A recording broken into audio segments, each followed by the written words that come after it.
Hello students. तो आज के वीडियो में मैं आपके लिए लेकर आया हूँ जो भारतीय संविधान के स्रोत हैं।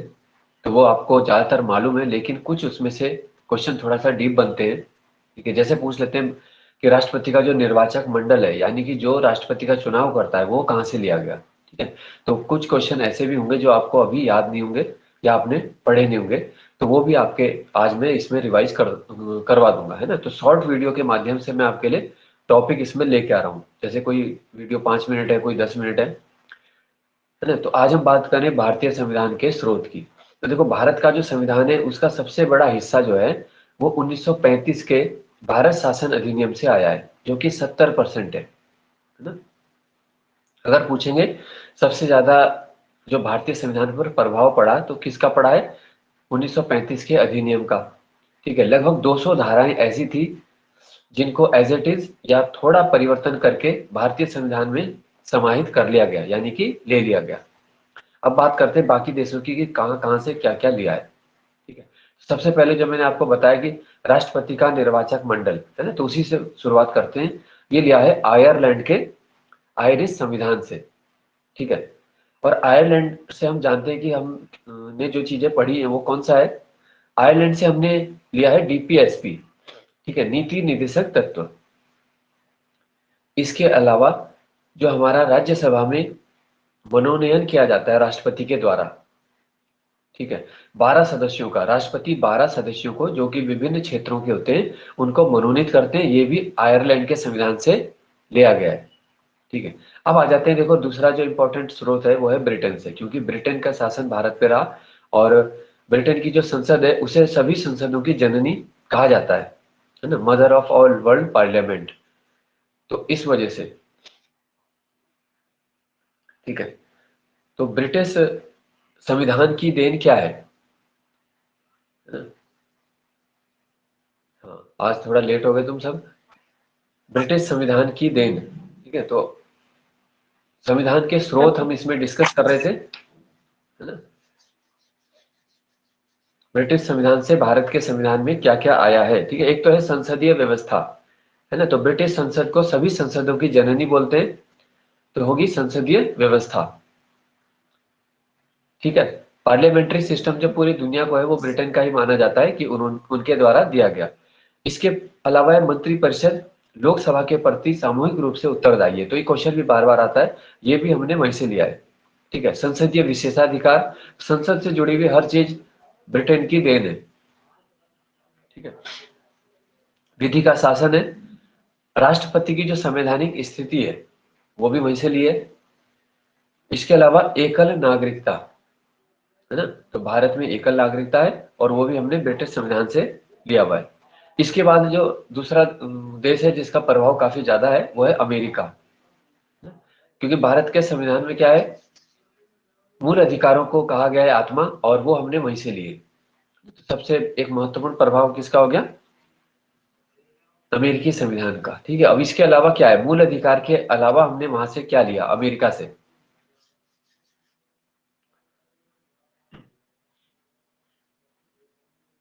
ये बताओ, अमेरिका के संविधान से और क्या है। हाँ, न्याय व्यवस्था, यानी सर्वोच्च न्यायपालिका जो हमारी है, सर्वोच्च न्यायालय की व्यवस्थाएं। ठीक है, उपराष्ट्रपति से संबंधित व्यवस्था, ये भी यहीं से है। इसके बाद है महाभियोग प्रक्रिया, है ना, और न्यायिक पुनरावलोकन। तो इतनी चीजें याद रखनी है। पुनरावलोकन हो गया, उपराष्ट्रपति से संबंधित व्यवस्था, ठीक है, महाभियोग की हो गया, और मौलिक अधिकार, तो ये सब आ गया अमेरिका से, है ना। फिर आ जाते हैं ऑस्ट्रेलिया। ऑस्ट्रेलिया से क्या लिया है, समवर्ती सूची। हाँ, संवर्धित सूची यहीं से मुख्य है। और केंद्र राज्य के बीच में जो शक्तियों का विभाजन किया गया था, हाँ, प्रस्तावना भी यहीं से ली है। ठीक है, फिर दक्षिण अफ्रीका के संविधान से क्या लिया गया, संविधान संशोधन। संविधान संशोधन लिया गया है। ठीक है, आर्टिकल 368 में जिसकी व्यवस्था है। इसके बाद है सोवियत संघ, मौलिक कर्तव्य। हाँ, मौलिक कर्तव्य हो गया। और फिर है जर्मनी। जर्मनी से क्या लिया है, आपातकालीन व्यवस्था। आपातकालीन,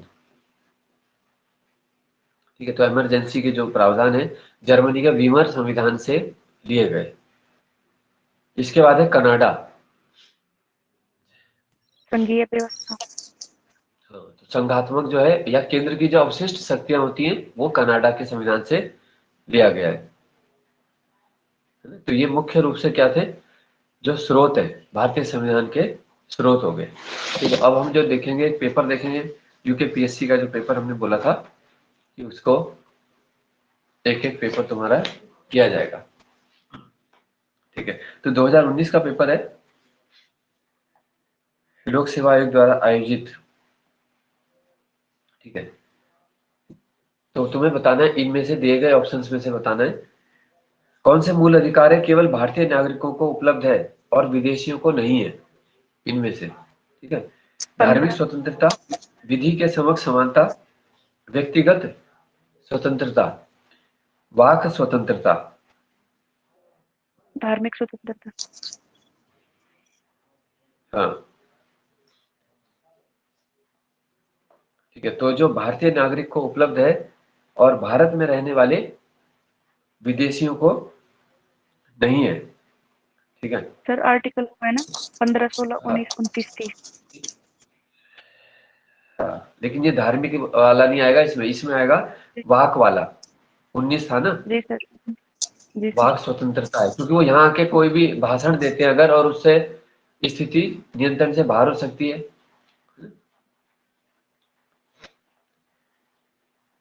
और अगर वो व्यक्ति अपने धार्मिक चिन्ह आदि धारण करता है और उसी धर्म का पालन करता है नियम दायरे में रह के, तो वो कर सकता है। ठीक है, विधि के समक्ष भी उसको पूरा वो मिलेगा और जीवन और व्यक्तिगत स्वतंत्रता का भी उसको मिलेगा ही, विदेशी को भी।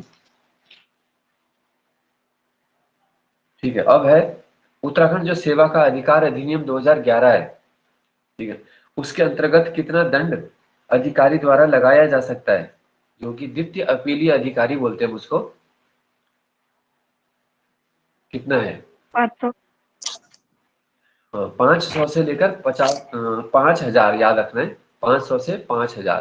ठीक है, तो सेवा का अधिकार अधिनियम में इतना दंड आरोपित किया जा सकता है। वहां पे ऑप्शन में इन्होंने 1,000 से 5,000 भी दे रखा है, 2,500 से 5,000 या 5,000 से 10,000। तो 500 से 5,000 सही हो जाएगा। भारतीय संसद में किसको शामिल किया जाता है? लोकसभा, राज्यसभा, राष्ट्रपति। राष्ट्रपति, तो ये तीनों आ जाएगा।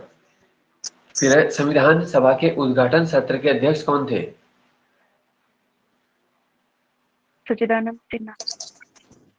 हाँ, डॉक्टर सच्चिदानंद सिन्हा थे उद्घाटन। ठीक है, जो कि 9 दिसंबर 1946 को बैठक हुई थी। पहली बैठक में उनको चुना गया 2 दिन के लिए, फिर 11 दिसंबर को डॉक्टर राजेंद्र प्रसाद को स्थायी अध्यक्ष चुन लिया गया।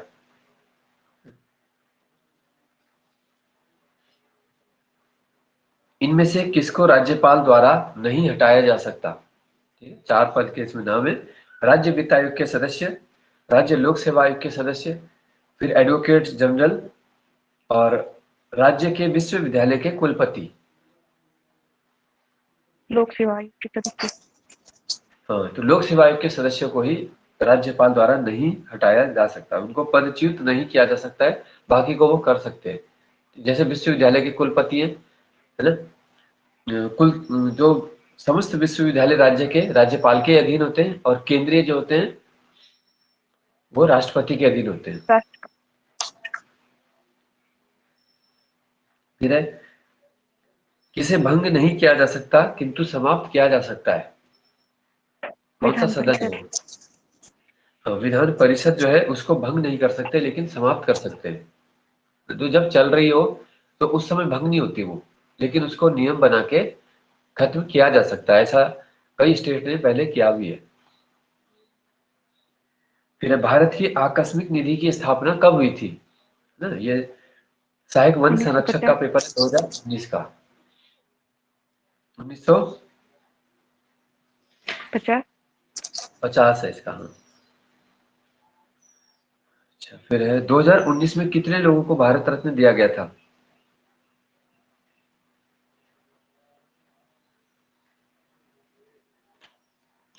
एक बार में 3 को दिया जा सकता है, तो उस समय भी 3 को दिया गया था।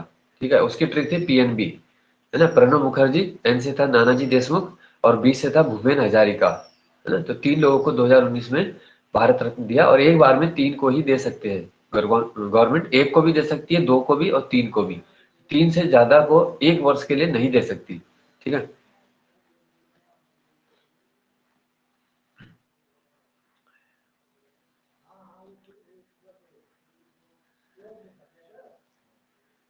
फिर है, समुद्र के नीचे अंतर महाद्वीपीय रेल शुरू करने वाला देश कौन सा है? Inter continental railway.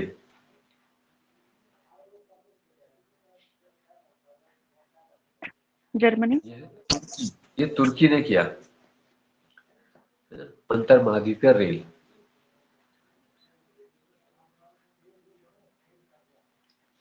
नेक्स्ट है, चंद्रगुप्त मौर्य के शासन में राजकोष का शीर्ष अधिकारी को क्या बोलते थे, क्या कहा जाता था? समाहर्ता। तो कलेक्टर। सनी। राजकोषीय अधिकारी था, हाँ, सन्निधाता, है ना। समाहर्ता भी ऑप्शन है, कर्मांतिक ऑप्शन है, व्यवहारिक ऑप्शन है, सन्निधाता। ठीक है, तो मौर्य काल में से देखो समा क्वेश्चन आई जाता है। कलेक्टर। हाँ, वो दूसरा था। समाहर्ता एकत्र करेगा वो, और ये राजकोष का बड़ा अधिकारी हो जाएगा सन्निधाता। ठीक है, तो सन्निधाता का अर्थशास्त्र में भी वर्णन आया है। जो 18 तीर्थ हैं उनमें से एक का उल्लेख इसके रूप में हुआ है। फिर किस वर्ष जजिया कर औरंगजेब ने लगाया था? 1679। 1679 में लगाया था।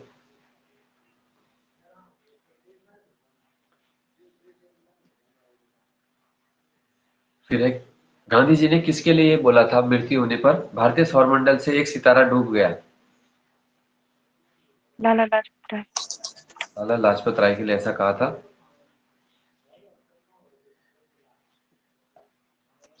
भूकंप की उत्पत्ति के स्थान को क्या कहा जाता है? फोकस। हाँ, नाभि या फोकस कहते हैं जहां भूकंप उत्पन्न होता है जमीन के अंदर, मतलब जहां भूगर्भ में यह स्थिति होगी तो उसे नाभि बोलेंगे, इंग्लिश में हो जाएगा फोकस। ठीक है, और फिर उसकी सीधी एक लंबवत रेखा धरती के ऊपर आएगी, उसको क्या बोल देंगे? एपिसेंटर। एब्सेंट। ठीक है, अधिकेंद्र। भूकंप का अधिकेंद्र कहाँ है? सबसे ज्यादा नुकसान कहाँ होता है? अधिकेंद्र में होगा, धरती सबसे ज्यादा वहीं पे हिलेगी, क्योंकि फोकस तो है धरती के अंदर। तो फोकस के ठीक ऊपर लंबवत रेखा जहां पर धरती पर आ रही हो 90 डिग्री की, तो वहां पर अधिकेंद्र एपिसेंटर होता है। ठीक है, तो फोकस जितना गहराई में होता है उतना नुकसान कम होगा, और धरती की सतह के पास फोकस है तो विचलन ज्यादा होगा। जैसे तुर्की में हुआ था अभी 7.8 तीव्रता का भूकंप। ठीक है, बहुत सारे भूकंप ऐसे होते हैं जिनका फोकस काफी नीचे होता है, 8 किलोमीटर, 10 किलोमीटर, 15 किलोमीटर, तो धरती पे उनका पता भी नहीं चलता, 2-3 तीव्रता का रिक्टर पैमाने पे बनता है ना। तो वो जरूरी भी नहीं होता कि बताया जाए, कोई इतना उसमें दिक्कत है नहीं। लेकिन अगर जो फोकस है बहुत नजदीक है, 1 किलोमीटर, 2, 3, 4 के अंदर है, तो वो भूकंप बड़ा बन सकता है।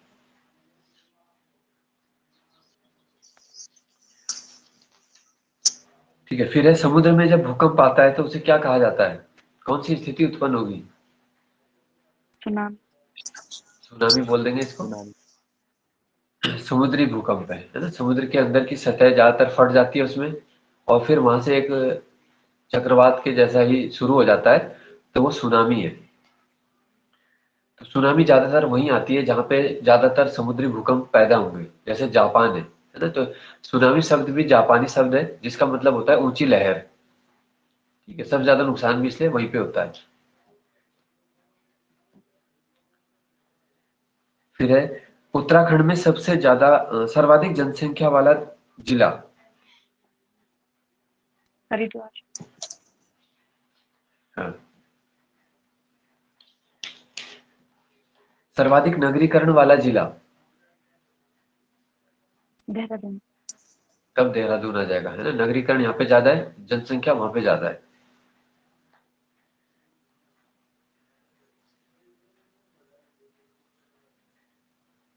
फिर है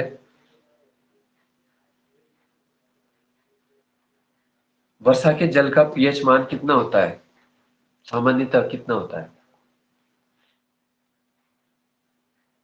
6.5। ये होता है लगभग 5.6, है ना। इससे प्लस होता है, और अगर इससे कम हो जाए तो फिर वो क्या हो जाती है, वर्षा अम्लीय वर्षा के रूप में हो सकती है।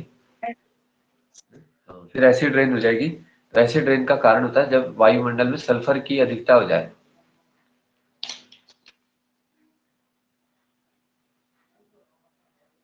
ठीक है। ताजमहल जो है उसको भी इसी गैस से नुकसान हो रहा है, सल्फर डाइऑक्साइड से। अगला है ओजोन परत में जो छेद हो रहा है वो किस महाद्वीप में सबसे बड़ा है? हाँ, वो है अंटार्कटिका महाद्वीप, है ना। तो अंटार्कटिका में जो है सबसे ज्यादा नुकसान हुआ है। जो ओजोन परत है वो कौन से मंडल में पाई जाती है? है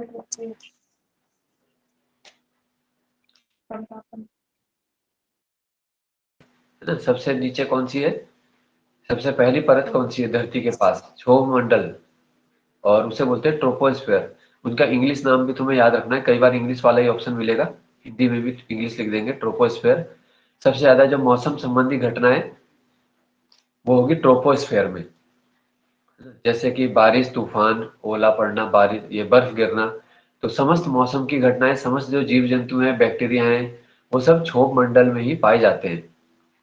और क्षोभ मंडल जो है वो 8 से लेकर 18 किलोमीटर तक मिलता है ना। ध्रुवों के पास इसकी ऊंचाई कम हो जाती है क्योंकि ध्रुव पे क्या होता है, गुरुत्वाकर्षण ज्यादा है। विषुवत रेखा पे इसकी ऊंचाई 18 तक हो सकती है। फिर इसके बाद आता है समताप। समताप मंडल में क्या है, कोई मौसम वाली घटना नहीं होगी, मौसम अच्छा रहेगा, तापमान समान रहेगा। इसीलिए वायुमंडल, इसीलिए जो वायुयान उड़ाने के लिए अनुकूल दशा है वो क्या है, समताप मंडल है। ठीक है। और समताप के ही ऊपरी हिस्से में ओजोन है ना। जो हमने ओजोन पूछा, तो वो समताप मंडल नीचे से दूसरे मंडल के ही हिस्से में पाई जाती है। ठीक है। तो ओजोन को जो है क्लोरोफ्लोरोकार्बन आदि गैस से नुकसान होता है, और फिर यूवी रेज धरती तक अल्ट्रावायलेट डायरेक्ट पहुंच जाती है, तो ये नुकसान है। और सीएफसी ज्यादातर रेफ्रिजरेटर, परिस्थितक, जितने भी ठंडा करने वाले उपकरण है या सौंदर्य प्रसाधन आदि से निकलती है। ठीक है। फिर तीसरा मंडल जो होता है धरती से ऊपर से भी तीसरा है, नीचे से भी तीसरा है, वो है मध्य मंडल, मीसोस्फीयर।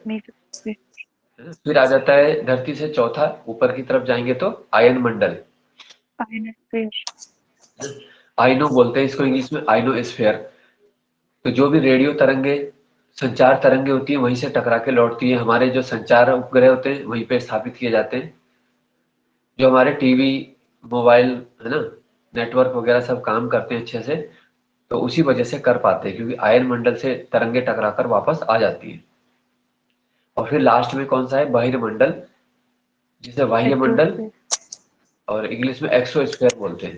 तो वहां पे वायुमंडल क्या होगा, हल्का विरल हो जाएगा, और उसके बाद हाइड्रोजन गैस और हीलियम गैस का वातावरण मिलता है। ठीक है। तो अंतरिक्ष में सबसे ज्यादा है हाइड्रोजन, धरती के वायुमंडल में है नाइट्रोजन। ठीक है। ये भी ध्यान रखना है।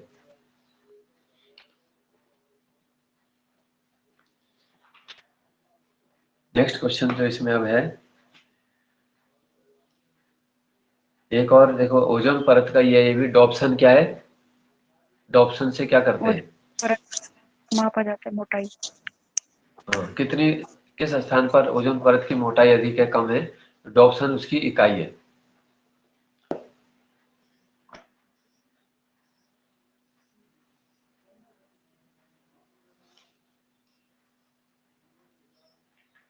फिर कौन सा विटामिन जल में घुलता है, वाटर सोल्यूबल इसको बोलते हैं हम। बी और सी दो जल में घुलते हैं, बाकी वसा में घुलते हैं। ठीक है। फिर है चेरनोबिल की परमाणु जो हादसा हुआ था, चेरनोबिल परमाणु हादसा कब हुआ है? 1986। 86 में।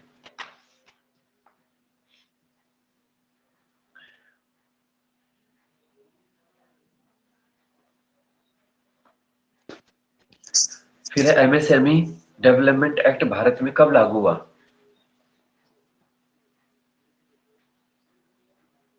2006।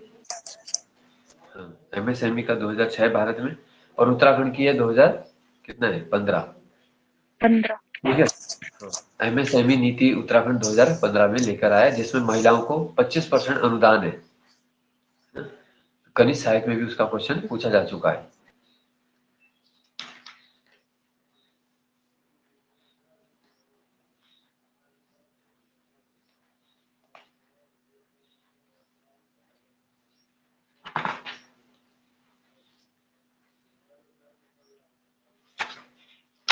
ठीक है, इसके बाद है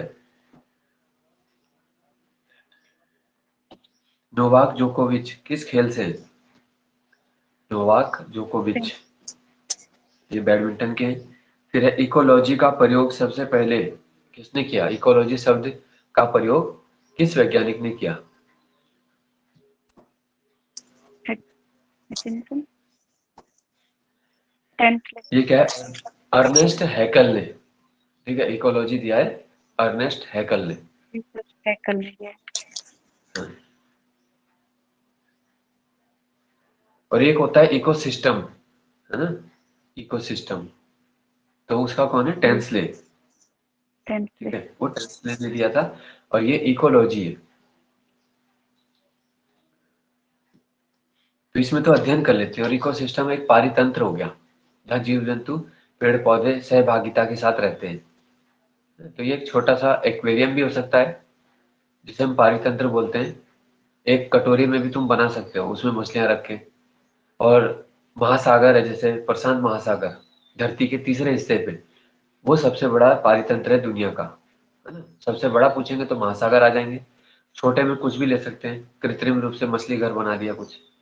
यहाँ तक कि जैसे बरसात में धान के खेत भी एक पारितंत्र है, वहां पे छोटे सूक्ष्म जीव जंतु मेंढक आदि पनपते हैं। और है ना, कुछ छोटे मोटे बैक्टीरिया आदि की भी सफाई चलती रहती है वहां पे। ठीक है, तो इस तरीके से इकोसिस्टम विकसित होते हैं। तो पेड़ पौधे जीव जंतु सहभागिता के साथ रहें, वही है इकोसिस्टम। और जब भी हम उनका संतुलन खराब करेंगे तो इकोसिस्टम क्या होगा? खराब हो जाएगा।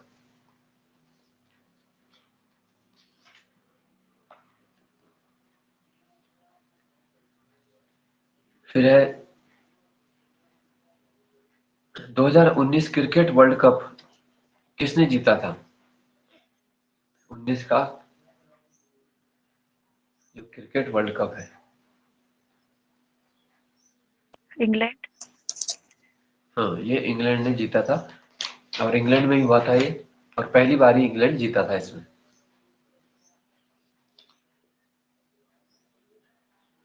फिर है टिहरी रियासत के अंतिम राजा कौन थे? टिहरी रियासत के मानवी। मानवेंद्र, है ना। तो वो तुम्हें पूरा उसका क्रम याद होना चाहिए। सुदर्शन शाह से लेके सुदर्शन भवानी, प्रताप शाह, कीर्ति शाह, नरेंद्र और मानवेंद्र। ठीक है, 6 राजा।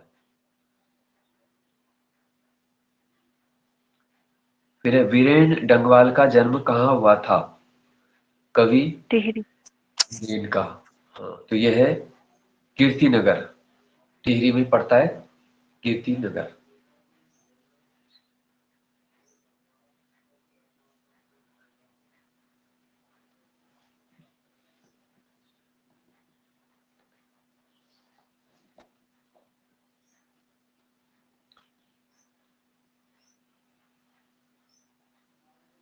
इसके बाद है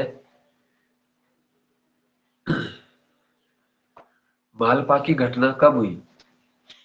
मालपा 1998। 1998, पिथौरागढ़ में मालपा भूस्खलन। ठीक है, एक क्वेश्चन और भी अच्छा क्वेश्चन है, कल मैंने टेस्ट में भी दिया था व्हाट्सएप ग्रुप में। अभी उसके आंसर आज दिए जाएंगे सारे। कि भूस्खलन में भारत का पहला राज्य कौन सा है? ये क्वेश्चन था। मणिपुर। यह है मिजोरम, मिजोरम। है ना, नंबर 1 में है। और दूसरा उत्तराखंड है, याद रखना। ठीक है, तो यहाँ पे कई बार बच्चे ऐसे लगा देते हैं, सोचते हैं कि सब जगह पहले ही पहला आ रहा है उत्तराखंड, तो यहाँ भी पहला होगा। तो मिजोरम भूस्खलन में पहले पे है, फिर उत्तराखंड है। और उत्तराखंड में अगर जिले पूछेंगे तब कौन सा है? उत्तराखंड में सर्वाधिक भूस्खलन वाला जिला रुद्रप्रयाग। तब आ जाएगा रुद्रप्रयाग, है ना। तो रुद्रप्रयाग में आपदा भी आई, उसके बाद से भी भूस्खलन तेजी से बढ़ा है, तो रुद्रप्रयाग ही इसमें याद रखना।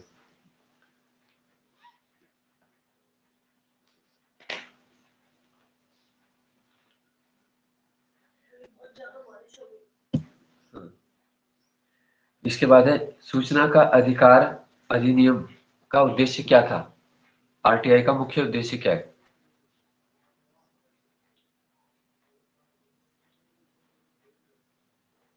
मुख्य उद्देश्य तो यही है कि सूचना के अधिकार से क्या होगा कि सूचना पाना अधिकार है ना। तो सूचना मिलती है हमें और इससे क्या होगा, पारदर्शिता बढ़ती है। ठीक है। जी तो सर। सरकारी कार्यालयों में पारदर्शिता बढ़ाना एक इसका प्रमुख उद्देश्य है आरटीआई, इसलिए लाया गया है क्योंकि आरटीआई लेने के बावजूद विभाग जो है बताने को तैयार नहीं होते, देने को तैयार नहीं होते हैं, है ना। तो जब ये सिस्टम नहीं था सोचो तो तब तो क्या अंधेर गर्दी थी, है ना? मतलब फाइल तुम्हारे सामने भी रखी होगी, तुम ले नहीं सकते। तो सरकारी डिपार्टमेंट ऐसे हो जाते हैं कि वो बिल्कुल बोलते हैं ना कि ढीठ हो जाते हैं, मोटी चमड़ी वाले, उन्हें किसी से फर्क नहीं पड़ता। इसलिए तुमने देखा होगा आए दिन ऐसी घटना होती है कि जो आदमी परेशान हो जाता है बार बार, तो सरकारी कार्यालय में घुस के पीट ही देता है उसे, है ना। वो कहता है चलो देखा जाएगा, अब केस ही होगा, कोई बात नहीं। जब वो मानते नहीं बात तो फिर ये काम करने पड़ते हैं। तो सरकारी व्यवस्था में हमारे यहाँ बहुत सबसे ज्यादा जरूरी क्या है कि वर्क कल्चर को लाने की, है ना। अगर किसी की सरकारी नौकरी है मान लो और उसको 50-60 हजार मिल रहे हैं, तो वो बंदा कई बार क्या है चेयर से हिलने को तैयार नहीं होता। लेकिन अगर वही जी व्यक्ति 15-20 हजार में प्राइवेट जॉब कर रहा है तो खड़ा रहेगा दिन भर, है ना, वही व्यक्ति। तो ये वर्क कल्चर का फर्क है। तो हमारा माइंड सेट एक ऐसा बन गया कि सरकारी नौकरी मतलब एक हरामखोरी करनी, बहुत सारे लोगों का मतलब ऐसा बन चुका है। तो यही चीज खराब है फिर, है ना। अगर तुम्हें पैसे ही कमाने का केवल सोचना है और रिलैक्स ही देखना है तो बाकी कोई धंधे करो फिर, है ना। कि उससे क्या है, ना तो तुम्हारा राज्य तरक्की करेगा ना देश, तो बहुत दूर की बात है। तो यही हमारा एक सिस्टम की बहुत बड़ी कमी है। देखो सरकारी स्कूल में, है ना, कोई बच्चों को पढ़ाना नहीं चाहता, लेकिन सरकारी नौकरी हर कोई चाहता है। सरकारी बोलते हैं ना टीचर हर कोई बनना चाह रहा है, पर खुद वो टीचर अपने बच्चे को कॉन्वेंट स्कूल में पढ़ाएगा, बाहर महंगी ट्यूशन लगाएगा, क्योंकि उसे पता है कि मेरे विद्यालय में बच्चा पढ़ गया ये तो पता नहीं क्या बनेगा, है ना।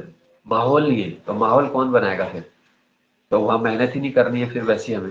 कोई एक दो टीचर होंगे 30-40 के स्टाफ में जो इस मिशन से लगे हुए होंगे कि हमें कुछ करना है, तो उससे क्या होगा।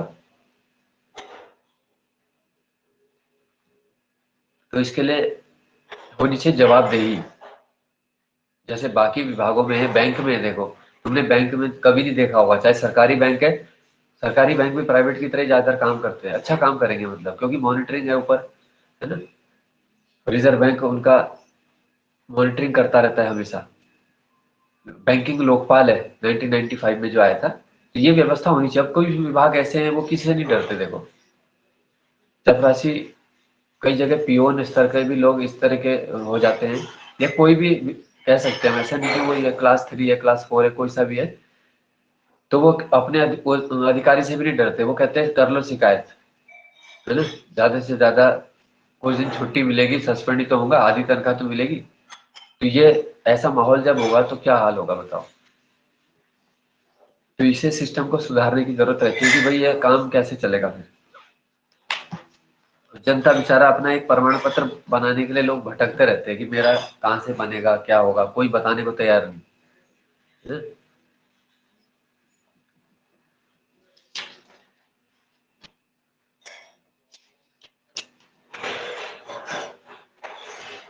अब ये बताओ, प्रेम कुमार उत्तराखंड के खिलाड़ी हैं, उनका संबंध किस खेल से है। प्रेम कुमार, क्रिकेट। ये ये है पैरा बैडमिंटन। पैरा का मतलब हो जाता है दिव्यांग, है ना। जी सर।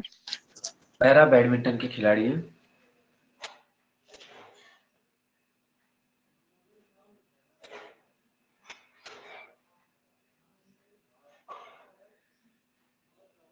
फिर है हेली धूमकेतु अंतिम बार कब दिखाई दिया? ये भी क्वेश्चन आयोग ने पूछा हुआ है। 1986। 86 76 में 76। दिखा था। 76 तो उसका साल का गैप है, 86 सही है उसका आंसर। हाँ, कंफ्यूज। 1986 में किया था, फिर 76 साल जोड़ोगे तो 2062 लगभग हो रहा है। ठीक है, यस यस। 2062 तक जो जो इंसान रहेंगे धरती पे उन्हें फिर दिखाई देगा हेली का पुच्छल तारा। और ये सूर्य का चक्कर लगाता है एक दीर्घ वृत्ताकार कक्षा में, और सूर्य की तरफ इसका मुख होता है, हमेशा सूर्य की तरफ, मुख की तरफ केंद्रित होने की कोशिश करता है, इसलिए एक लंबे पूंछ की तरह खींच जाता है ना। होता तो ये भी गोल ही है, लेकिन सूर्य का गुरुत्वाकर्षण उसको लंबा सा कर देता है और एक चमकते हुए रूप में वो हमें दिखता है। ठीक है,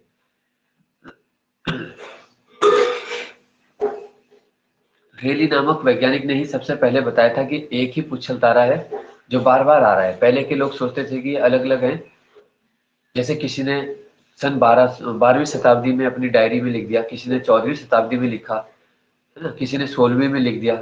जब जब लिखा होगा तो उन्होंने सारे लोगों की डायरी पढ़ने के बाद पता चला लगाया कि ये एक ही है, क्योंकि उसका गैप देखा उन्होंने तो उनका ये हर 76 साल में हो रहा है। तब उन्होंने जो 18वीं 19वीं सदी के थे उनकी डेट उन्होंने पहले ही बता दी थी, है ना। तो उन्होंने बहुत सालों तक सब बता रखा है कि 1986 में 2062 में इस तरह से आता रहेगा बार बार, तो इसलिए उनके सम्मान में फिर हेली नाम रख दिया उसका। ठीक है, और अब बृहस्पति ग्रह के दोबारा से हो गए उपग्रह, वो भी याद रखना, है ना, बृहस्पति के जी सर। चंद्रमा की 12 संख्या भी 92 हो गए। अब हो गए। हाँ, 82 के लगभग आ रहा था ना। पहले कितने थे, कम थे, तो 82 हो गए अब। हाँ 82। हाँ, तो इतने चंद्रमा कह सकते हैं कि बृहस्पति के चारों तरफ घूम रहे हैं। वो भी हमने अब तक इतने ढूंढे, सोचो 2022 के अंत में हमने घोषणा कर दी, अभी तक आते आते हमने इतने बना दिए बृहस्पति के। तो ऐसा भी नहीं कि इतने ही होंगे, है ना, हो सकता है दो चार ऐसे हिस्से में हो जो हम देख ना पा रहे हो या थोड़ा छोटे हो, तो खोज होगी तो उसके बढ़ जाएंगे। ठीक है ना, मतलब बृहस्पति तो 5 अरब साल से घूम ही रहा है, उसे मतलब नहीं कि मेरे कितने बता रहे तुम, वो अपना काम कर रहा है। तो लेकिन उसका गुरुत्वाकर्षण का क्षेत्र जो है बहुत बड़ा है, इस वजह से उसकी इतनी सारी पृथ्वी चंद्रमा कह सकते हैं। और पृथ्वी की एक ही चंद्रमा है, हमारा जो मून है वो एक है। तो किसी भी ग्रह के कितने चंद्रमा है वो उस पर निर्भर करता है कि वो कितना बड़ा है और उसका गुरुत्वाकर्षण कितना मजबूत है। ठीक है, तो वैज्ञानिक मानते हैं कि पहले धरती के भी 3-4 से ज्यादा रहे होंगे, और वो धरती के आकर्षण में खींचने के बाद यहीं के वातावरण में टकरा के नष्ट हो गए या समुद्र में गिरे होंगे, और अभी एक ही रह गया है ना। तो वो भी हर साल कुछ एंगल जो है धरती की तरफ ही झुकता जा रहा है। इस रफ्तार से वो कुछ लाख साल के बाद क्या है, वो भी नष्ट हो जाएगा इस आकलन के हिसाब से।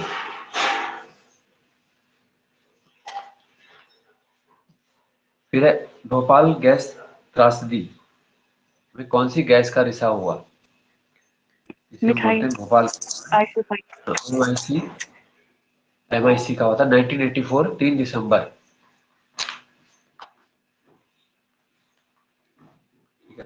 तो अमेरिकी कंपनी थी यूनियन कार्बाइड, भोपाल में, वहां पे ये घटना भी थी, और पानी ने जो है क्रिया कर ली थी गैस के साथ, तो एमआईसी गैस का निर्माण हुआ। गलती से जो पानी है वो चैम्बर में जाने के कारण, टैंक में भरने के कारण, वैसे लिक्विड फॉर्म में जो रहता था वो गैस फॉर्म में बन गया। अब गैस में क्या होता है, बहुत ज्यादा होता है फिर, जैसे एलपीजी होता है तो कितना लिक्विड कितना कम है वो, लेकिन गैस पूरे महीने चलती है। इसी तरह उस चैम्बर में सोचो कितनी टैंक में गैस थी कि वो पूरे भोपाल शहर को उसने ढक दिया था, और उससे हजारों लोग मारे गए। दुनिया के सबसे बड़े रासायनिक एक आपदा उसे कहा जाता है, त्रासदी, एक दुर्घटना है, वो मैन मेड डिजास्टर हो गया हो, क्योंकि इंसानों की गलती से हुआ है। तो इसलिए बोलते हैं कि कभी जब तुम जिम्मेदारी वाले काम करते हो तो थोड़ा सा एक गलती से तुम्हारे बहुत लोग उसका प्रभावित हो सकते हैं। उन कर्मचारियों ने जो है ढंग से पाइप वगैरह जो भी है वो चेक नहीं किए, और अपना रोज की तरह उन्होंने काम किया, अपना 10-11 बजे रात को खाना खाया, उसके बाद अपने जैसे होता ही है बैठ के दारू दूरू पीने लग गए, जुआ खेलने लग गए। रात को 1-1:30 बजे के बाद वो जैसे नोजल में विस्फोट हुआ और गैस निकलने लगी, क्योंकि तब तक रिएक्शन चलती रही टैंक में, है ना। और तब इतने ज्यादा निकलने लगे कि वो रोक भी नहीं पाए। तो फिर उस समय के वो थे रसायन शास्त्री वरद राजन, एक उनको भेजा था। और नए नए प्रधानमंत्री उस समय राजीव गांधी बने थे, क्योंकि जी 31 सर। अक्टूबर को इंदिरा गांधी की हत्या हुई थी 84 में। तो 3 दिसंबर के समय राजीव गांधी थे, और उनके बनते ही इतना बड़ा हादसा हो गया देश में कि भोपाल नगर को पूरा खाली करना पड़ा था। फिर चौथे पांचवें दिन नगर में दोबारा लोगों ने एंट्री की थी, जब सुरक्षित घोषित कर दिया गया था उसको कि अभी ठीक है। तो एक कंपनी ऐसे हो सकती है। अब अमेरिका की कंपनी से देखो तो हम कुछ कार्रवाई भी नहीं कर पाए। अमेरिका वाली बात है तो जिसकी लाठी उसकी भैंस, वो तुरंत भाग गया था, है ना। एंडरसन उसका मालिक था, और अभी कुछ साल पहले उसकी मृत्यु हुई, 3-4 साल पहले। और हम यहीं से केस लड़ते रहे कि उसको भारत भेजो, और वो अपने पूरा उम्र जीने के बाद अच्छे से तब मरा हो, नेचुरल। जबकि होना ये चाहिए था कि सर उसने एक जो बार लापरवाही भारत की। से बाहर निकला तब नहीं हो सकता ना। हाँ, नहीं, लेकिन यही चीज अगर उल्टा होती कि हमारा कोई व्यक्ति वहां इतनी गड़बड़ कर देता जिससे वहां 4-5 हजार लोग मरे, इससे भी ज्यादा मरे थे, और अभी तक भी बच्चे दिव्यांग पैदा होते हैं, तो तब क्या हमारा व्यक्ति भाग सकता था एयरपोर्ट से और इतने साल तक बच लेता? मतलब नहीं बचता ना। तो जो शक्तिशाली है वो तो छोड़ेगा नहीं। अमेरिका ने तो लादेन को नहीं छोड़ा, 10 साल बाद उसको भी ढूंढ के मारा ना। तो ये होता है। लेकिन हम क्या है, केस लड़ते रहे, लेटर लिखते रहे कि इसको भेज दो, इसको भेज दो, है ना। तो ऐसे एक ऐसे लेटर को तो लव लेटर ही बोला जाता है कि भाई ऐसे लेटर से काम बनता है क्या? वहां तो डंडा की जरूरत है, और अमेरिका के साथ हम डंडा दिखा नहीं सकते, क्योंकि उनके साथ वैसा मुकाबला नहीं हो सकता हमारा। तो इसलिए वो अपने व्यक्ति को सबसे पहले निकाल के ले गए, उसे कभी लाए नहीं। ये। हाँ, बस ये था कि अमेरिका ने मुआवजा दिया, पैसे की उनपे कमी नहीं है, तो 3 बार उन्होंने पैसे भेजे। जैसे कभी 2,000 करोड़ दे दिए, कभी 4,000 करोड़ की, इनमें बांट दो गरीबों में। तो उनके लिए कीमत यही है, गरीबों की वो, है ना, कि भाई कोई भी अमेरिका देखो नई दवाई बनाता है तो उसका प्रयोग भारत, केनिया, इथोपिया, युगांडा ऐसे देशों पे करते हैं, क्योंकि उन्हें पता है यहाँ जनसंख्या ज्यादा है, लोग थोड़ा 2-4 मर भी गए एक्सपेरिमेंट में, तो फर्क क्या पड़ रहा। लेकिन अगर ऐसा एक्सपेरिमेंट वो इसराइल में नहीं कर सकते, है ना, जापान वाले नहीं करने देंगे, चाइना वाले नहीं करने देंगे, नॉर्वे, स्वीडन, क्योंकि उनके लोगों का वैल्यू है। तो यानी कहने का मतलब है कि कोई तुम्हारी बेइज्जती भी तभी करके जाएगा ना जब वो तुम्हें कुछ नहीं समझेगा। यही चीज देशों पे भी लागू है। वो हमें बोल कैसे पा रहे कि हम तुम्हारे यहाँ एक्सपेरिमेंट करेंगे, क्योंकि उन्हें लग रहा है कि भाई यहाँ पे मान जाएंगे, थोड़ा सा लालच देंगे, हो जाएगा काम। तो ये होता है। इसलिए सबसे अच्छा तरीका क्या होता है कि किसी से बचने का, कि अपने आप को ऊपर उठाओ बस लेवल। और तुम उस लेवल से जैसे ही ऊपर उठने लगोगे, लोग तुम्हारे फिर पीछा छोड़ देंगे, ना तुम्हारी बात करेंगे, है ना।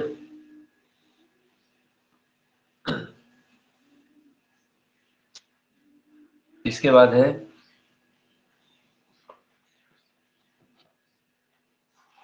आहार का कौन सा घटक होता है जो जिस रूप में लिया जाता है उसी रूप में उसको पचा लिया जाता है। कौन सा आहार ऐसा होगा? ऑप्शन है इसमें वसा, विटामिन, प्रोटीन, शर्करा। जैसे ले रहे हो वो वैसे ही पच जाता है, मतलब ट्रांसफॉर्मेशन नहीं होगा। ये होता है विटामिन, विटामिन। है ना। तो विटामिनों को इसलिए हम डायरेक्ट भी ले लेते हैं, और उसी रूप में ये पच जाते हैं।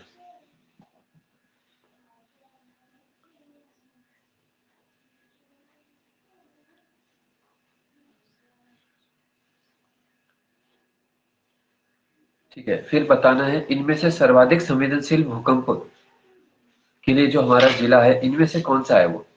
चमोली, देहरादून, अल्मोड़ा, हरिद्वार, चमोली।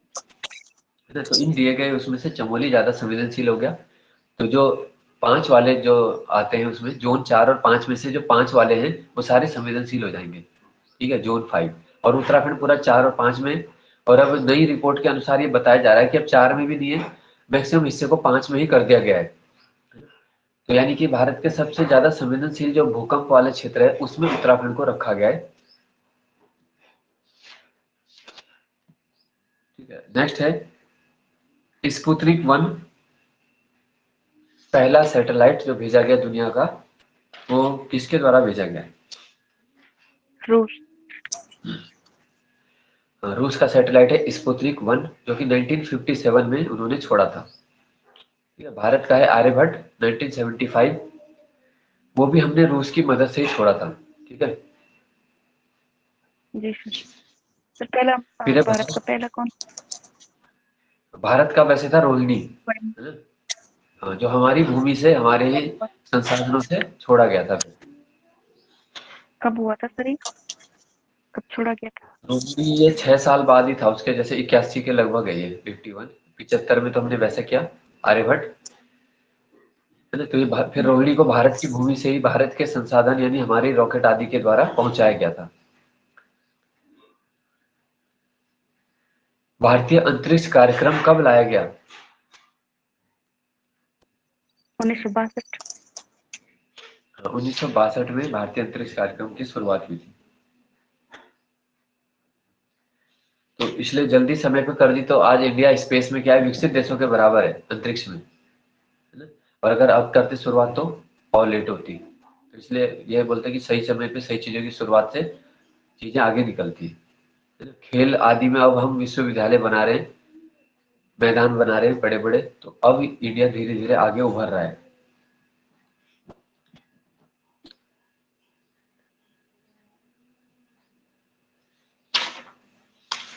ठीक है, इसमें 2-4 क्वेश्चन और देख लेते हैं। मौलिक अधिकारों पर रोक कौन लगा सकता है? संसद। संसद, है ना? कानून बनाकर, वो भी युक्ति संगत रोक है, मतलब कुछ कानून के द्वारा ही लग सकती है, बिना कानून के नहीं लगेगी, और युक्ति संगत होगी। जैसे सेना के लिए लगाई जा सकती है।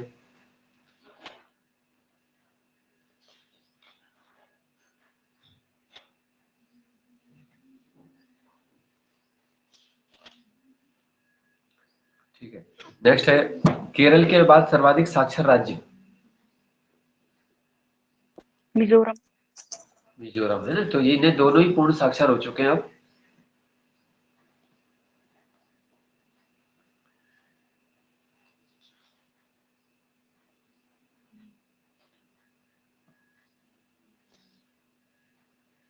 फिर है गुवाहाटी हाई कोर्ट की स्थायी खंडपीठ को इम्फाल में लाया गया था, है ना? कब से लाया गया? गुवाहाटी में जो थी उसको इम्फाल लाया गया था 1992 में।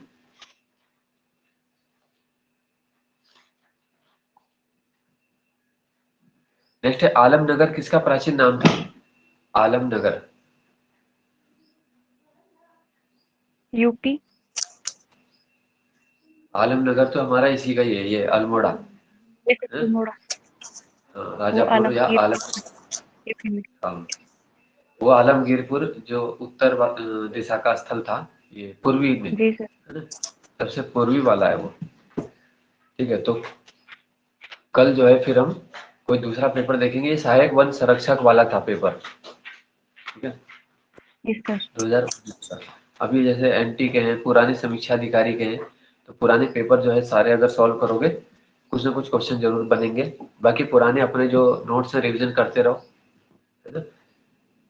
ताकि सिंपल क्वेश्चन वहां पे गलत ना हो जाए लास्ट में, क्योंकि जो जी बच्चा बाहर हो रहा है 2-4 नंबर, वो अपने अपनी गलतियों से ज्यादा डामाडोल हो जाते हैं नंबर, है ना? और वो भी बिल्कुल साधारण क्वेश्चन में हो जाता है। तो उन्हीं को बस रिवीजन पे रिवीजन जो ज्यादा करेगा, अभ्यास, तो वही सारा नियम है कि अभ्यास का नियम बस, है ना? लास्ट समय पे बहुत ज्यादा नई चीजों से सीखने से भी बचना चाहिए, क्योंकि माइंड उससे क्या है, डाइवर्ट होता है। जब भी हम कुछ नया सीखते हैं तो हमारे माइंड में नए इलेक्ट्रॉन प्रभावित हो जाते हैं, नई तरंगे।